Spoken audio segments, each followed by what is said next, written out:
I think when you've been in the sports long enough and training is rigorous on the body, whether it's, you're training for the Olympia or, you're just somebody that trains consistently, it's going to take its toll on the body. So I'm sure we all go through those achy breaky moments where we have aches and pains. And for me, if I go in there and something don't feel right, something feels funky, I'll find an exercise that doesn't feel as funky, or I'll train around it. So, let's say I start some dumbbell overhead press and it doesn't feel too good on my shoulder or on my elbows. Then I'll probably switch into, a machine and go lighter. That way I could adjust, my shoulders, my arms, my hand grip a little bit more and have a little bit more stability there. Again, when I started training, the mentality would be, oh, this doesn't feel good. Oh, screw it. I'm just going to train through it, through it.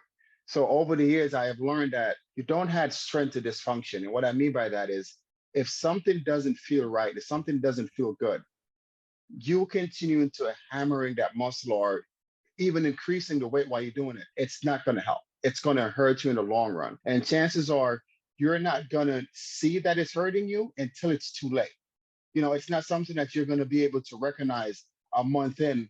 Let's say, for example, oh, I'm developing an imbalance in one shoulder or one arm. It's usually a year or two later when it's at a point where now it's a bit more serious, where now you probably completely have to back off training, whether it is lifting heavy or you have to reevaluate how you train. So, my advice when it comes to stuff like that is try to figure out a way to train around it.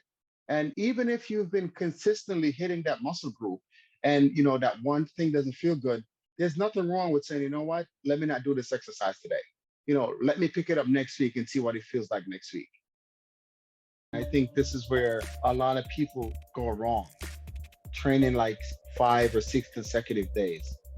For me, it never feels. Something that I've tried intentionally over and over again, and I always end up with the same result. By day 4, 4 consecutive days, that's when the aching starts.